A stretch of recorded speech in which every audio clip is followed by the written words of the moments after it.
Hello everybody, today we will be interviewing Maya Terro, founder of Food Plus organization, to discuss food insecurity issues in Lebanon and know the NGO's role towards reducing it. Food Plus focuses on reducing food waste and using the food saved in order to provide nutritious and healthy meals for people in need, thus reducing food insecurity.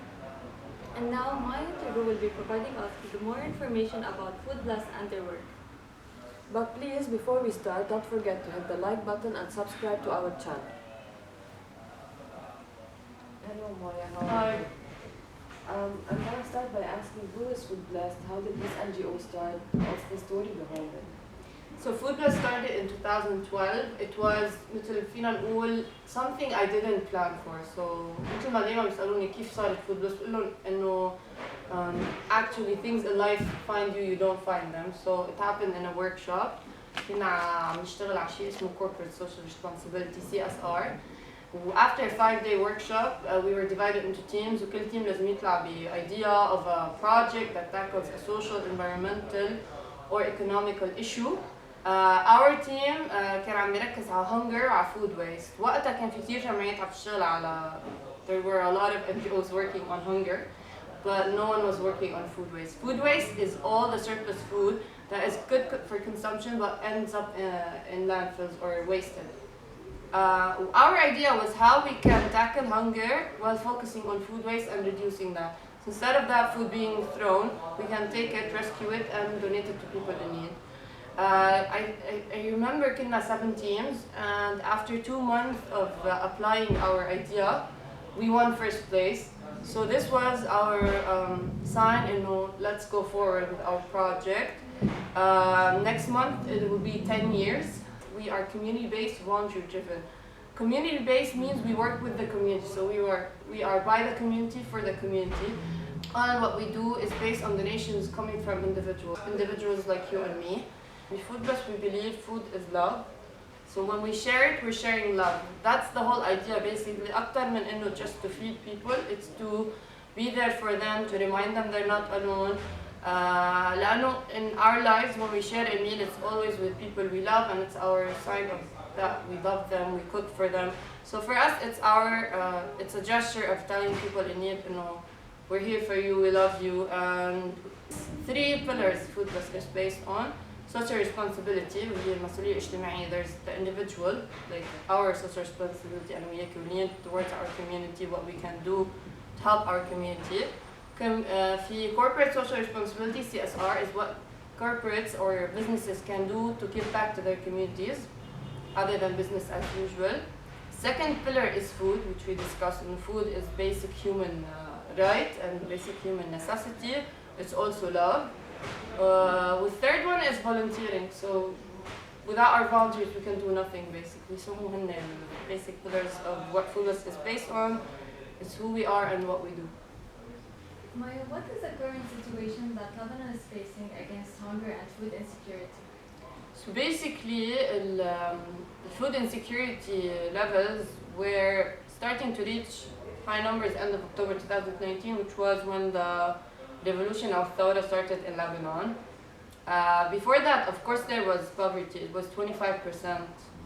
But with the revolution, with COVID, a lot of people lost their jobs. So a lot of these people didn't have an income, or at least stable income. So that meant their food security was jeopardized. After COVID, there was dollar inflation, economic situation. كمان it affected people's ability, or what do you call it, purchasing power was affected. So then with the inflation, the same amount of money that used to buy X amount of food items now could buy half or less than that. لأنه what was affected mostly by the inflation rate هو the food prices. Then the Beirut blast happened. When the Beirut blast happened, things got worse for a lot of people, especially those who were affected directly by the explosion. And then there were people who were affected indirectly. Some of them are businesses. And now recently, there's the war between Ukraine and Russia. It's affecting a lot the prices of food items, especially cooking oil, grains, flour. More than 80% of the food we consume in Lebanon comes from outside Lebanon. 70% of the cooking oil, for example, comes from Ukraine. and flour and other grains, major grains, come from Russia and Ukraine. So this has affected the prices, and they have increased significantly. Now, latest statistics is that more than 85 or 86% of the population is living under the poverty line. If you're someone living under the poverty line, it means that you cannot afford basic food, basic human necessities, including food, but it's not the only thing that's there. So all of these things combined are forcing some families, the majority, to skip meals, to eat less nutritious meals, to sell their properties in order to be able to afford food, water, medicine as well. We forgot medicine. And the worst is yet to come. You already mentioned some projects that you're working on, so can you explain them more, like the projects that you are working on to decrease food insecurity and specifically to reduce food waste, your efforts for reducing food waste? The way we do it is through two means. عندنا الفود parcels أو الحصص الغذائية, food boxes with basic food necessities. One food box, basically a nutritionist help us with it, can cover over 86% of caloric intake of a family of 4. لأنه البوكس it can sustain a family of 4 for a month. فيها كل الأنواع, فيها proteins in terms of عدس, lentils, خضار, فيها cheese, فيها milk powder, فيها cooking oil, يعني كل ال basic essentials. We have the meals program where we prepare hot meals in our community kitchen. In terms of food waste, what we do is basically when there's a social function like a conference, workshop, event where there's food, we usually rescue the extra food or surplus food. So we كل شيء مثلا, for example, left on the buffet, untouched food, good for consumption. We rescue that and we give it to people in need. Sometimes this food is not good for human consumption. We don't throw it, of course, because throwing food is your last resort. What you can do is either donate to animal feed, يعني chickens, sheep, they eat this food. And then if it's not good for chickens or animal feed, you use it to make compost, اللي هو fertilizer. And then your last resort is throwing in landfills. So basically that's our program for food waste. Another thing that we did is that to encourage people to donate individually without us coming to them, is we placed community fridges, which are public fridges for people to donate and then people in need to take from them. So it's give and take kind of concept. What do you think is still needed in order to reach the biggest number of people who are suffering from food insecurity and people in the community help avoid themselves? So what is needed to reach the people in need in the community?